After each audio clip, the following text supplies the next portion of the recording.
Epipandio Labrador, komentaristang walang inuurwan, walang kinikilingan, nagtatanggol sa sinumang inaapi ng mga politikong korap na umaabuso sa kanilang kapangyarihan. Epipandio Labrador, tagapagtanggol ng bayan!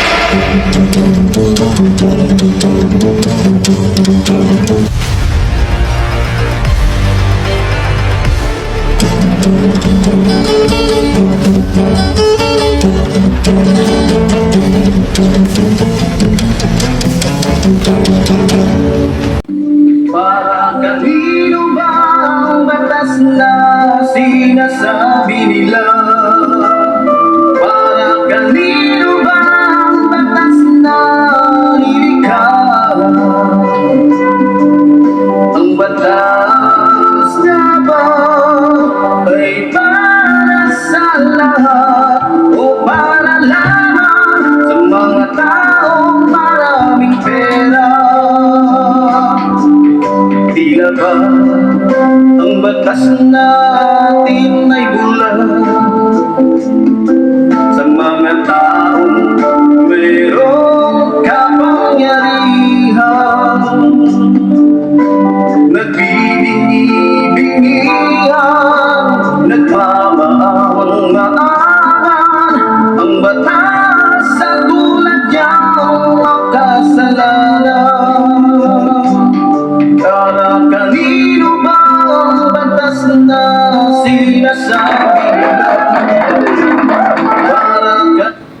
Okay, magandang gabi po sa inyong lahat, mga minamahal kong mga kababayan. Ngayon po ay oras na ano bang standard time natin ngayon? 9:45 PM ng gabi. So hindi ko po alam ang oras doon sa ibang lugar. So pero ganun pa man, anong mga oras mapapanood po ng ating mga minamahal na kababayan itong ating pag-uusapan ngayon, sana po'y nasa mabuti po kayong kalagayan. At syempre, bago ang lahat, binabati po natin ang ating minamahal at ginagalang na Pangulong Ferdinand Marcos Jr., maging ang kanyang kabiyak, ang ating minamahal na First Lady Lisa Araneta Marcos, maging ang ating minamahal tawag nito Martin, ang House Speaker Martin Romualdez. So magandang gabi po sa inyong lahat. At syempre sa ating mga bagong mga subscribers, maraming salamat po sa inyong lahat. Okay, sa gabi pong ito, mga minamahal ko mga kababayan, pag-uusapan po natin itong nangyari pong welga o nangyari pong tinatawag nila gado o dado na one time big time. One time big time daw na kung saan nabigla talaga sa baho nila yung buong EDSA. Nabigla sa baho, kung saan nangamoy talaga yung buong kakaiba. Yung amoy nila sa ganung klaseng karami na pag 5,000 parang katumbaso ng 50,000 yung amoy. Puro amoy demonyo. Puro halos yata lang pumunta lahat doon, walang ligo. Karamihan daw doon na pumunta, puro mga may putok sa kilikili. Kaya yung mga pare hindi na makaano, kaya yung lahat ng mga sasakyan doon, may aircon man o wala, nagsirado ng na bintana. Talagang nangamoy, iba yung amoy, iba yung alingaso, parang amoy patay. So, sa oras ito, di ba nga't binanggit ko po sa inyo mga minamahal ko mga kababayan na yung mga isinasama po dyan ng mga tao para mag-rally, bayad ho yan. Bayad. Hindi po tayo nagsisinungaling dito. Kasi hindi naman po pupunta yung mga yan dyan kung hindi po bayad.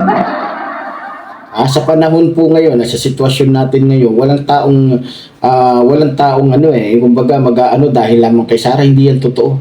No? So dito mga minamahal ko mga kababayan, para po maintindihan ninyo at masabi ninyo hindi po tayo naninira dito. Mismong si dating Colonel Pajardo na ngayon po ay Brigadier General na po, nananatili pa rin pong spokesperson o tagapagsalita ng Philippine National Police ay may pinahayag at mayroon po silang natuklasan. No? Kasi sinasabi nila, naninira lang si... para po wala silang masabi, para po ito sa ating mga kababayan na mga didiles. No, kasi Kaya naghakot to si Sara ng maraming tao para paniwalain yung taong bayan na marami pa rin sumasampatya sa kanya. O marami pa rin mga gusto siya. Pero yung lahat ng yun, puro mga binili niya. So, maliban sa binili niya, yung iba doon, ginoyo niya. Pero balita ko, pinagalitan daw ni Sara Duterte yung mga inutusan niya na bumili ng mga taong o magkumbinsi sa mga tao na isasama na kapalit ng pera na kung saan pinagalitan nga ni Sara dahil hindi daw binigay yung buo. Kalahati lang tapos ginuto pa. Kumbaga, ninakaw ng mga tao ni Sara Duterte yung perang ninakaw din niya. Yun po talaga yun. Kasi saan ba galing naman yung pera ni Sara? Halos lahat naman. Halos magmula sa sapatos, damit, kotse, bahay. Galing naman yan sa lahat.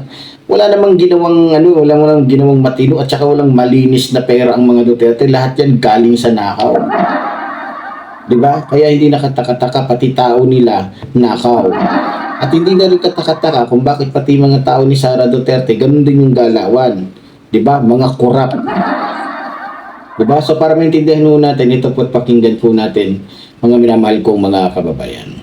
Pinangakuan daw po na babayaran po sila at papakakainin po. In fact, yung iba po sa kanila ay nagreklamo dahil allegedly, pangako sa kanila ay bibigyan sila ng 500 for 3 days pero ang ibinigay lang ay 200. So yun mga minamahal kong mga kababayan, nagreklamo po yung mga isinama o yung mga binayaran o pinangakuan ng mga leader ni Sara. Ibig sabihin, bago po pumunta yung mga tao doon, may mga leader po yan na binayaran si Sara. Diba? So ang pangako ng mga leader ni Sara na pag sumama kayo, libre kayo pagkain. Plus, meron kayong tagpa 500. Tagpa 500. Ang problema, 200 lang yung binigay. Pagkatapos, hindi pa sila pinakain. So, ibig sabihin, pati yung mga taong biktima ni Sara Duterte o ng mga tao ni Sara Duterte para papuntahin doon ay nabiktima din. Tama ba yun? Hindi. Yung mga taong pinasama ni Sara Duterte doon sa rally, naging biktima din niya. Nagsisi, nag-away, nagkagulo-gulo. Bakit? 500 yung usapan, naging 200. Sara naman, wala ka na talagang pagbabago. Lahat ng ginagawa mo, Sara, sablay. Naaawa na ang taong bayan sa iyo, Sara. Kaya hindi nakataka-taka kung bakit ang taong bayan, Kung bakit ang taong bayan ay talagang galit na sa iyo. Kung bakit napakaraming taong gusto ka talagang papanagutin. Kung bakit gustong-gusto kanilang pananagutin sa lahat ng kasalanan mo. Awang-awa ng taong bayan sa iyo, Sara, sa ginagawa mo. Lahat, mo, gusto mong lumusot sa usapin ng ng mga pagpapalusot mo doon sa OBP kung hinahanap sa iyo yung mga mga resibo. Anong ginawa mo? Inilabas mo si Piatos. Lumabas si Piatos na kung saan wala naman sa PSA. Buti na lang hindi mo sinama si OWC. Hindi mo sinama doon si sino-sino ba yung sikat na mga si Piwi. Diba? Buti na lang hindi mo naisipan yun. Diba? Kundi magkakaletse-letse talaga yung buhay mo. Walang niya ka talaga, Sara. Lahat ng mga palusot mo laging nabubuking. Naaawa, Sara, aminin mo na kasi. Sumuko ka na. Para matapos ng lahat. Kasi ikaw ang nagbibigay ng gulo. Dahil sa iyo, Sara. Hindi ka pa naaawa. Kahit konti lang sana ng konsyensya, maawa ka na. Huwag mong gamitin ng mga tao na nalululoko mo, napapaniwala mo. Kawawa sila. Pinipilit mong lumigtas, Sara. Ang galing, isa kang tusong babaeng buhaya. Alam mo kung hindi ka talaga hindi ka nahihiya kay dating Vice President Leni Robredo? Dati bumaba sa pwesto si dating Vice President Leni Robredo, lahat dala-dala niya yung karangalan, Dala-dala niya at siyempre karamihan sa taong bayan. Talagang ikinatutuwa siya at kinararangal siya. Dahil ni minsan ni piso wala siyang ninakaw. Kahit nga yung pondo niya na ninakaw mo para sa kanya. Hindi niya pinagtangkaan, hindi niya sinikap na makuha. Sa halip hinayaan niya, pinaubaya niya sa susunod sa kanya na Vice President. Pero anong ginawa mo? Dahil nasanay ka sa pagnanakaw doon sa Davao City bilang mayor ng nasabing syudad, akala mo magagawa mo rin pagdating na sa national. Nasanay ka lumaki kang kawatan. Mali yung pagpapalaki sa iyo ng mga Duterte. Pinalaki kang mandurugas, sinungaling, bastos. Lahat nasa iyo na. Nakapagtapos ka ng abogada. Siyempre pag abogada ka, di ba, dapat formal ka sa pagsasalita mo, sa gawa mo, sa pag-iisip mo, pero hindi. Talo mo pa yung abnormal. Talo mo pa yung sintu-sintu. Talo mo pa yung nakasyabu. O baka naman talagang nagsasyabu ka. Ha? Huwag ka magagalit, Sara. Totoo itong sinasabi ko sa'yo. Ha? Mawa ka sa sarili mo. Hindi ka ba nahihiya? Ito, panoorin mo to. Representatives. We have 75 impeachment complainants. We only cite one ground, betrayal of public trust. And we have 3 issues related to the betrayal of public trust. So our lawyer, Attorney Nery Colmenares, will go through yung 3 issues related sa betrayal of public trust. Maraming salamat Nato. Betrayal of public trust, one ground. Mas madaling ma-digest yung mga ebidensya, mas mabilis siyang matalakay, at kung umabot sa Senado, mas mabilis din madidesisyonan ng mga senador. 3 acts lang constitutes betrayal of public trust. The first is respondent Duterte betrayed public trust by her gross abuse of discretionary powers over 612 million in confidential funds from December 2022 until the 3rd quarter of 2023. Yung pangalawang act constituting betrayal of public trust is respondent Duterte betrayed public trust by her gross disregard of transparency and accountability, making a mockery of the audit process by 1. Ordering subordinates to prepare implausible accomplishment reports supported by fabricated liquidation reports and falsified documents. And 2, to submit the same to the Commission on Audit to support the questionable use of confidential funds that is not in accordance with laws and regulation, causing great injury to the government and the taxpayers. Number 3, pangatlong act constituting betrayal of public trust, respondent Duterte betrayed public trust by her dereliction of official duty with her willful refusal to recognize congressional oversight during budget deliberations and its authority to conduct inquiries in aid of legislation. So yung 3 acts lang yon ang tingin namin at least nakafocus sa isang issue, confidential funds, at isang ground, betrayal of public trust. Yun. Nakita mo yun, Sara?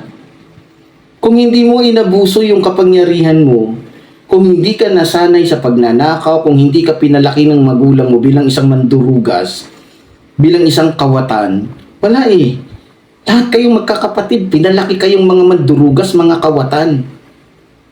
Kawawa ka, Sara. Pag hindi ka nagbago, ikakahiya ka ng mga anak mo. Naturingan ka naging vice president, pero kawatan ka. May sakit kang epilepsy, ang tawag doon, may sakit yun Yung hindi nanginginig yung katawan pag hindi nakakapagnakaw. Ganun si Sara Ganun siya. Yun pala yung sakit niya talaga. Talagang sakit na nila. Talagang nakuha nila yung sakit na yan sa tatay nila na kapag hindi nakakapagnakaw, nanginginig yung katawan. Para bagang talagang hinahanap-hanap ng mga kamay nila yung makapagnakaw. Yan yung natural nila Kaya nga nakakaawa yung pamilyang Duterte, magnanakaw talaga to. Pati doon sa kapu-apuhan nito ni Duterte. Basta mga Duterte, tatak magnanakaw yan. Tatak mga kriminal yan. Yes, mayaman kayo, may impluwensya kayo, pero yung karangalan wala sa inyo. Mga balasubas kayo. Diba? O ito pa o. It's time to impeach the wicked witch of the South. 2 araw mula nang ihain ang unang impeachment complaint laban kay Vice Presidente Sara Duterte, may naghain ulit sa Kamara ng reklamo. Nasa 70 tao mula sa iba't ibang grupo ang nag-file sa Batasang Pambansa sa Quezon City. Mga youth leader, guro, biktima ng human rights abuse at government employees. Ang basehan ng reklamo, betrayal of public trust o pagtataksil sa tiwala ng taong bayan dahil sa kontrobersyal na paggasta ng 612.5 million peso confidential funds ni Duterte. Biro mo? Ang gusto lang palitawin ng mga tao ni Sara, yung mga nabayaran niya, katulad ng mga nag-aaway-away dun sa EDSA, 120 million lang. Hindi, 600 mahigit. Nakita mo yan, Sara, ang ikakaso sa'yo, yung pagiging traidor mo. Talaga naman traidor ka eh. Namana mo lahat sa tatay mo. At saka hindi nakataka-taka. Hindi nakataka-taka dahil jablo yung tatay mo. Pasensya ka na ha, pero sasabihin ko sa'yo totoo. Walang kwenta yung mga natapos mo, walang kwenta kung meron kang sasakyan, walang kwenta yung ranggo mo. Bakit? Kawatan ka eh. Wala kang hiya, wala kang respeto kahit kanino. Sa sarili mo, wala kang respeto eh. Kung kanino ka na lang nagpapatusok eh. Ha? Sara, magbagong buhay ka na. Yan ang suggest ko sa'yo. Habang may panahon ka pa. Napakawalang niya mo eh. Ha? Advice ko to sa'yo. Bilang magkasintanda lang naman tayo eh. Ha? Ina-advisean kita bilang mas may utak ako sa'yo. Ha? Ina-advisean kita bilang mas makatao ako sa'yo, makadiyos ako sa'yo. Ha? Magbagong buhay ka, iha. Ha? Tigilan mo yung pagnanakaw, hindi maganda yan. Yumayaman kayong mga Duterte sa pagnanakaw, sa panluloko. Tama na. Hindi ka pa nahihiya? Ang title ng pamilya ninyo, kriminal. Mamamatay tao. Kung alam mo kung gaano kakapal yung kilay mo, ganoon din kakapal yung panga mo. At kung gaano kakapal yung panga mo, ganoon din kakapal yung pagiging walang yanin nyo. Kaya Sara, tama na ha. Pakiusap lang, tigil na sa pagnanakaw. Ha, tigil na. Hindi magandang ano yan. Tingnan mo ngayon, humaharap ka sa napakaraming kaso. Kasi totoo. Pero mo, milyong-milyong kabataan ang galit sa'yo. Milyong-milyong mga magulang ang galit sa iyo. Nagsama-sama na lahat. Narinig mo ba? Nakita mo naman siguro kung mapapanood mo to. Sinisigaw ng taong bayan na bumaba ka na. Kasi delikado yung pera ng taong bayan sa iyo. Mahirap na magtiwala sa iyo dahil mandurugas ka, magnanakaw ka, kaawa-awa ang buong Pilipinas. Nananawagan kami sa iyo kahit one time lang. Mahiya ka naman sa sarili mo. Matuto kang Tama na yung pagpapalusot. Papalusot ka na nagpapalusot. Lagi ka naman nabubuking. Diba? O tignan mo sa kakapalusot mo, natuklasan tuloy na hindi totoo si Mary Grace Piatos. O, tapos ngayon, natuklasan na yung mga pumunta pala doon sa rally, bayad. Diba? Tama na, Sara. Huwag mo nang pilitin. Ito na yung pagkakataon na talagang mananagot ka na. Tama na yung in-spoil ka.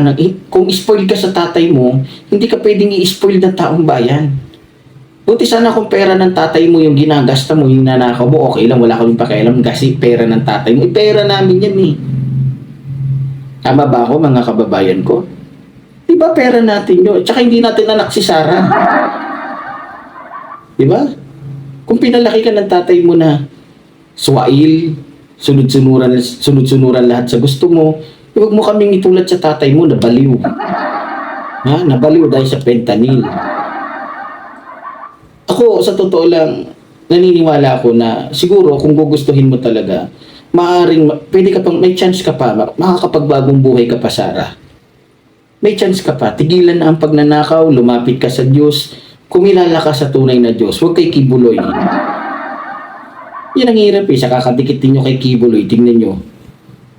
Naligaw kayo. O, nagagawa ninyong magmura sa harapan ng Diyos na tunay. Samantalang yung Diyos-Diyosan, abay pinagtatanggol mo ngayon. O, yung Diyos-Diyosan ninyo, gusto pa nga maging senador. Diba? So, nagmumukha na kayong mga tanga. Nagmumukha na kayong katawa-tawa. Alam mo, Sarah, ha? Baka akala mo, pagka nagkaroon ng rally sa EDSA at na-impeach ka, sasabihin ko sa'yo, times 10 yung daming pupunta doon. Doon sa 5,000 yun. Naku, sabi ko nga, pag nagsama-sama lahat, nagpuntahan lahat ng mga supporters ng ating mahal na Pangulo, pag nandoon yung mga supporters mo, magiging tuldok na lang kayo. Yan ang totoo, Sarah. Hindi ako nagbibiro sa'yo. Magiging tuldok lang yung dami ninyo. Ha? Tama na, Sarah. Tama na yung pagkukunwari, pagsisinungaling, paggawa ng paraan para makalusot. Tama na. Ha? Tama na, Sarah. Bawas-bawasan yung kakapalan. Ang dapat sa'yo, makulong. Dapat naman talaga sa'yo makulong para matuto ka, para ma-realize mo na mali pala yung ginagawa mo, hindi pala magandang magnakaw. Diba? Tama na. Pagpahingahin mo na sa problema ang buong Pilipinas. Salot ka eh. Naintindihan mo? O, pag nakulong ka, isama mo tatay mo, kahit papaano naman. Makapanagot kayo. O, para maging bayani ka, para sa amin, isama mo si Bato, tsaka si Bongo. O, tapos si Robin, papatay mo na lang. Wala namang kwenta yan eh. Baka pati mga bilanggo dun, maasar lang dyan eh. Diba? Ganun ang gawin mo. Ito, suggest ko lang to sa'yo. Yan ang pinakamabuting gawin mo. Ha? O, tingnan mo, basta-basta lang may tumutugtog. Diba? So, ganun pa man mga minamahal ko mga kababayan, sa gabi pong ito, sana po maisip ni Sarah na mali na yung ginagawa niya. Padami na ng padami yung galit sa kanya. Biro mo, halo-halo na. Religious leader, mga kabataan, lahat halos yata. Kulang na lang na mag-file ng kaso sa kanila. Bumaba yung anghel dito sa lupa eh. Ha? O kaya bumaba dito si Arkanghel para mag-ano din ng ano. Kasi minura nila yung tatay niya yung ano, binastos nila yung Diyos eh. Diba? O mag-file nilang kaso na usurpation of authority yung ano, anghel kasi inaagaw ni ano, nagpapakilala si Kibuloy na Diyos. Diba? O, pangaagaw sa kapangyarihan yun eh. Tama ba ako? So, alam niyo mga minamahal ko mga kababayan, salamat po sa inyong patuloy na pagsuporta. Alam niyo, ang ano na po ng iBag ko, kauwi ko lang sa totoo lang, galing po ako sa ospital. So, ayun, medyo okay na. Kahapon okay na, tapos nung umaga hindi. So, laging gano'n, pero okay lang. Makakasurvive din tayo mga minamahal ko mga kababayan. Sana ipanalangin nyo rin po yung aking anak, ano. So, dahil siya po ay ooperahan. So, medyo nakakahiyaman na sabihin, dahil ayoko pong maisya tayo, pero maglalakas loob na lang po ako. Doon lang po sa may mga mayroong pong puso, no? Lalo na sa mga kababayan natin na nasa abroad, nakakahiyaman, need ko po ng tulong pinansyal dahil sa yung aking anak po ay ooperahan na, naka-schedule na po sa Sabado. So, may kulang po kami na 15,000 para po doon sa operasyon. So, nakalikom na po ko kanina ng 52 ba yun? So, pero makukuhaan ho kasi yun doon sa iba pang mga dapat, ano, kasi yung kanya pong sakit, kailangan po talagang operahan. So, isa po sa malaki may tutulong yung panalangin po, no? At kung naririnig tayo ng ating mahal na Pangulo, sana. So, pero okay lang, maintindihan ko po ating mahal na Pangulo, lalong-lalo na po yung ating minamahal na Martin Romualdez. Alam ko po na mas marami kayo natutulungan. Dalangin ko po na sana lagi po kayong makagawa ng kabutihan para sa mga Pilipino. Okay lang po. So, hindi po ako nawawalan ng pag-asa at nananalig po ako sa Diyos na nahihipuin ng Diyos. No? So, dito po, hindi po ako, wala po itong sapilitan na yung hihipuin lang ho ng Diyos. No? Yung puso nila na mayroon pong kakayanan na makapagpaabot po ng tulong. So, yun po mga minamahal ko mga kababayan. Sabi ko nga, kung tayo ay bayad ni Pangulong Bongbong Marcos, hindi na kailangan manawagan ako sa mga supporters natin eh. 'Di ba? So, ito yung patunay na tayo po ay hindi bayad, no? Kaya nga sa tuwing tayo may problema, wala naman tayong ibang inaasahan maliban sa Diyos. Siyempre yung ating mga kababayan na malawak po ang pag-iisip at siyempre buong puso din pong sumusuporta sa inyong lingkod. So, Yun po. So, panalangin nyo rin po na sana makasurvive ang aking anak kasi sinabihan po kasi ako ng doktor na 50-50. So, pagka hindi daw inoperahan, maaaring 1 buwan na lang. Pero pag naoperahan, maaaring tumagal pa ang buhay niya. Pwedeng 15 years, 20 years, depende sa kakayahan ng kanyang katawan. So, sino ba namang ama na papayag na 1 buwan mo na lang makikita yung anak mo? So, yun po ang pinaka na panalangin po para sa aking anak, ano. So, bagamat ako'y kinakabahan, ako'y pero okay lang, kasama ko po kayo. Tinitibayan ko na lang po ang aking, kita nyo naman, baksak na po talaga mata ko. Galing pa po ako ng ospital, nagbantay po ko. Pero okay lang. So, yun po, mga minamahal ko mga kababayan, sana po makasama ko po kayo sa hirap at ginhawa, no? So muli po tuloy po ng sinasabi ng yung lingkod, mabuhay po ang ating ng bayan, mabuhay po ang nagmamahal sa ating ng bayan. Maraming salamat po.